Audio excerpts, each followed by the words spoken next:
তোমাৰ মায়ে অলপ আগত কল কৰিছিলে মোক তুমি পালাহি নাই সুধিবলৈ। মই আকৌ আহি পোৱাহি নাই বুলি ক'লো। এতিয়া ফোনটো থওঁতে চোৱাচোন তুমি আহি পালাহি। তোমাৰ মাক মই কল কৰি কৈ দিব লাগিব তুমি আহিলা বুলি। নহয় মানে মই মাজতে চব এখনত সোমাইছিলোঁ, বস্তু দুটামান ল'বলৈ আছিলে যে সেইটো কাৰণে অকণমান দেৰি হৈ গ'ল। হ'ব দিয়া আণ্টি, মই মাক কল কৰি কৈ দিম পালোহি বুলি। আণ্টি মোৰ বহুত পিয়াহ লাগি আহিছে, পানী গিলাচ দিয়কচোন খাবলৈ। হয় হয়, মই পাহৰিয়ে গৈছিলোঁ। বাৰু তুমি বহাচোন। আৰু এই মোৰ ছোৱালী দেই, পিহু। পিহু তুমি এই লগত চিনাকি হোৱা। মীৰা, মই তোমাৰ কাৰণে জুচ লৈ আহিছোঁ, তুমি বহা। হাই মীৰা, মই পিহু। তোমাক লগ পাই ভাল লাগিল। হাই পিহু, মই মীৰা। মোৰো তোমাক লগ পাই ভাল লাগিল। পিছে মোক ফাৰ্ষ্টে মানুহে লগ পাই সকলোৱে এইটোৱে কয় যে মোক লগ পাই ভাল পালে, কিন্তু তাৰ পাছতহে ক'ব নোৱাৰো কি হয়। মানে বাৰু তুমি আহিছাহে, বহা, মই ভিতৰৰ পৰা আহোঁগৈ। তুমি ভালকৈ বুজি পাবা পিছত। ঠিক আছে যোৱা, মই অকণমান আৰাম কৰোঁ। মা, এইবোৰ কি মানে? এই ছোৱালীজনী কোন হয়নো? মইতো এক চিনি পোৱা নাই। কোন মীৰানো? আৰু তাই অহাৰ লগে লগে তুমি একদম ইমান এক্সাইটেড হৈছা যে, কোন হয় এজনী? আমাৰ ঘৰতো কোনো লগা নাই, তেতিয়াহ'লে তুমি তাইৰ কাৰণে ইমান এক্সাইটেড কিয় হৈ আছা? অকণমান লাহে লাহে কোৱা, তাই শুনিলে মানে বেয়া হ'ব নহয়। আৰু তাইৰ কাৰণে মই ইমান এক্সাইটেড হৈছোঁ মানে তাই মোৰ ক্লায়েণ্ট এজনৰ ছোৱালী হয়। তেওঁ কেইদিনমানৰ কাৰণে বাহিৰত গৈছে কিবা কামত, সেইকাৰণে মীৰা অকলীয়া হৈ গৈছিলে, তাইক আমাৰ ঘৰলৈ পঠিয়াই দিছে। এতিয়া তাই আমাৰ ইয়াতে কেইদিনমান থাকিব, গতিকে তাইৰ লগত ভাল বিহেভ কৰিবা আৰু তাইৰ লগত ফ্ৰেণ্ডশ্বিপ কৰিবলৈ চাবা, বুজিলা? বাৰু এতিয়া মই তাইক জুচ দিবলৈ যাওঁ। কিন্তু মা, তাইৰ ঘৰৰ মানুহ বাহিৰত গৈছে, তাইৰ ঘৰটোতো আছে, তাই অকলে থাকিব নোৱাৰে নেকি? আৰু যদি অকলে থাকিবলৈ প্ৰব্লেম হয় তেতিয়াহ'লে নিজৰ কোনোবা ফ্ৰেণ্ড বা ঘৰৰ কাৰোবাক মাতি ল'লেই হৈ যায়। আমাৰ ঘৰতো কিয় আহিছে থাকিবলৈ? আৰু তুমি তাইৰ কাৰণে ইমানবোৰ কৰিছা, মোৰ কিন্তু দেখি খং উঠিছে দেই। চোৱা, তোমাৰ এতিয়া খং উঠিছে, তুমি বেয়া পাইছা, সেইবোৰ চাই থাকিবলৈ মোৰ টাইম নাই। তাই মোৰ ক্লায়েণ্টৰ ছোৱালী হয়। এই যদি মই এইকেইদিন ঘৰত ভালকৈ ৰাখিব পাৰোঁ আৰু তাই যদি ইয়াত থাকি হেপী হয় ঘৰলৈ উভতি যায়, তেতিয়া মোৰেই লাভ আছে। মোৰ বিজনেছত তেওঁলোকে ইনভেষ্ট কৰিছে, গতিকে এই যদি ইয়াত কষ্ট পায় কিবা বেয়া পায়, তেতিয়া তেওঁলোকেও মোক বেয়া পাব, আৰু মই সেইটো হোৱাটো কেতিয়াও নিবিচাৰোঁ। গতিকে তুমি এতিয়া যি টি কৰি নাথাকিবা আৰু যিমান পাৰা তাইৰ লগত ফ্ৰেণ্ডলি হ'বলৈ চেষ্টা কৰা, বুজিলা নহয়? কেইদিনমানৰ কথাহে, এতিয়া চাহ আঁতৰি দিয়া। Thank you so' much aunty, মোৰ এতিয়াহে অকণমান ভাল লাগিছে, নহ'লে ইমান গৰম বাহিৰত সঁচাকৈ ৰৈ থাকিবই নোৱাৰি। তোমাৰ চাগে ভাগৰো লাগি আহিছে। ৰ'বা, মই তোমাৰ কাৰণে ৰুমটো ঠিক কৰাই দিওঁ। পিহু, যোৱা তাইৰ কাৰণে আমাৰ ছাইডৰ ৰুমটো ঠিক কৰি দিয়াগে। আণ্টি হ'ব, মোৰ কাৰণে আপুনি ইমান কষ্ট কৰিব নালাগে, মই এডজাষ্ট কৰি ল'ব পাৰিম। পিহুৰ এটা এক্সট্ৰা ৰুম আছে, গতিকে মই ইয়াত থাকিমেই যেতিয়া এইকেইদিন, পিহুৰ লগত পিহুৰ ৰুমতে থাকিম। তেতিয়া তাইৰ লগত থাকিলে তাইৰ লগত ভালকৈ আমাৰ মানে কথা বতৰা হৈ যাব আৰু আমি কি ঠিক ভাল ফ্ৰেণ্ডছো বনি যাব পাৰোঁ। সেইটো কাৰণে মই তাইৰ ৰুমতে থাকিম। আপোনাৰ আৰু পিহুৰ যদি একো প্ৰব্লেম নহয়, মোৰনো কি প্ৰব্লেম হ'ব? আৰু পিহুৰ একো প্ৰব্লেম নহয়, তাই ইমান ডাঙৰ ৰুমটোত অকলে থাকে, গতিকে তাত আৰু এজনী থাকিলে একো প্ৰব্লেম নহয়। পিহু, যোৱা এই তুমি তোমাৰ ৰুমটো দেখাই দিয়া। কি? মোৰ ৰুম? মই তুমি কিয় পাৰ্মিশ্যন দিছা? তুমি ভালকৈ জানা মই মোৰ ৰুমটো কাৰ লগত শ্বেয়াৰ কৰিব নোৱাৰোঁ, অকল মোৰ ফ্ৰেণ্ডৰ বাহিৰে। এতিয়া এইটো মই চিনিও নাপাওঁ, তাইক আকৌ মই মোৰ ৰুমত কিয় থাকিবলৈ দিম? আৰু আমাৰ ঘৰত কিবা ৰুমৰ কমি আছে নেকি? এক্সট্ৰা ৰুম আছে নহয়, মই নিজে ঠিক কৰি দিম লাগিলে, কিন্তু মই মোৰ ৰুমত কাকো সোমাবলৈ নিদিওঁ, সেইটো মোৰ ৰুম হয়। মীৰা, পিহুৱে আচলতে সৰুৰ পৰা অকলে থকা যে, সেইকাৰণে তাই অকণমান টান পায়, কিন্তু তুমি টেনশ্যন নল'বা, তাই পিছত মাতি হৈ যাব। এটা কাম কৰা, পিহুৰ লগত মোৰ অলপ কথা আছে, গতিকে তুমি এইফালে চিধা গৈ পিনে ৰাইট চাইডে ঘূৰি প্ৰথম ৰুমটোৱে পিহুৰ হয়, তাত গৈ যোৱা আৰু গৈ পিনে চেঞ্জ কৰি অকণমান আৰাম কৰি ল'বা। ভাগৰি আহিছা নহয়, যোৱা।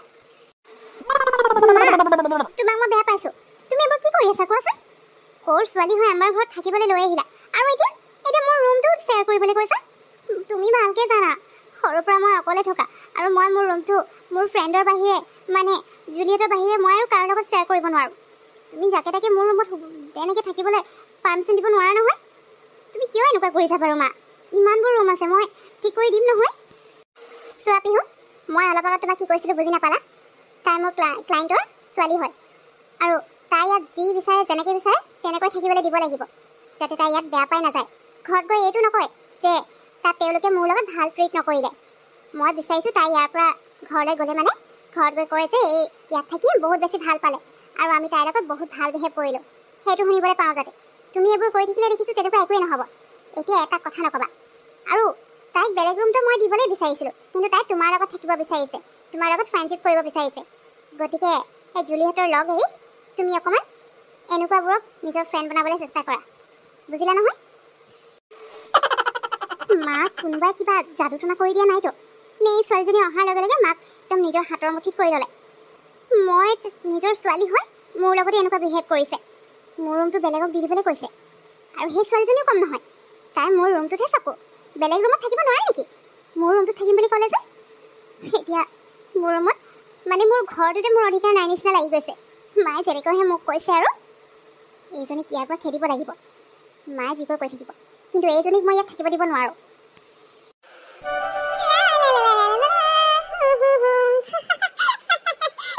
এনেকুৱা আৰামী লাইফ আৰু ক'ত পাম বাৰু? ইমান আৰামত থাকিবলৈ পাইছোঁ, খাবলৈ পাইছোঁ, একো কাম কৰিব লগা হোৱা নাই। এনেকুৱা মজা লাগিছে নহয় সঁচাকে দেই। কিমান আৰাম ইয়াত, মীৰা, তুমি মোৰ ৰুমত সোমাই এইবোৰ কি কৰি আছা? তোমাক এই ৰুমটো একেবাৰে কাৰণে দি দিয়া নাই। কেইদিনমানৰ কাৰণে তুমি আমাৰ ঘৰৰ আলহী হয় আৰু সেইকাৰণে তোমাক ইয়াত থাকিবলৈ দিয়া হৈছে। কিন্তু তুমি মোৰ ৰুমত সোমাই এইবোৰ কি কৰি আছা? মোৰ গোটেই মেকআপ বক্স খুলি ইয়াত বহি আছো যে। তোমাৰ এইটো নিজৰ ঘৰ পাইছা হা? এতিয়া এইবোৰ জেগাত থোৱা, নহ'লে কিন্তু কথা বেয়া হ'ব, কৈ দিছোঁ মই। চৰি পিহু, বেয়া নাপাবা।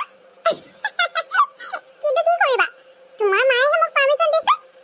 মই ফাৰ্ষ্ট অহা দিনাই তোমাৰ মায়ে মোক কৈ দিছিলে যে মই ইয়াত একেবাৰে নিজৰ ঘৰৰ নিচিনা ফিল কৰিম, একেবাৰে নিজৰ ঘৰৰ নিচিনাকৈ নিজৰ ইচ্ছামতে থাকিব পাৰিম আৰু গোটেই ঘৰত মই যি বস্তু ইউজ কৰিব বিচাৰোঁ ইউজ কৰিব পাৰিম। গতিকে এই ঘৰটো তোমাৰ হয়, এই ৰুমটো তোমাৰ হয়, কিন্তু যিমান দিন ইয়াত মই আছোঁ এই ৰুমটো তোমাৰ হোৱাৰ লগতে মোৰো 50% হয়। গতিকে তুমি মোক এনেকৈ কথা ক'ব নোৱাৰা। আৰু নেক্সট টাইম যদি মোৰ লগত এনেকৈ কথা কোৱা, মই কিন্তু তোমাৰ মাক কৈ দিম যে তুমি মোৰ লগত ভাল বিহেভ কৰা নাই আৰু মোক ইয়াৰ পৰা খেদিব বিচাৰিছা, কৈ দিছোঁ মই।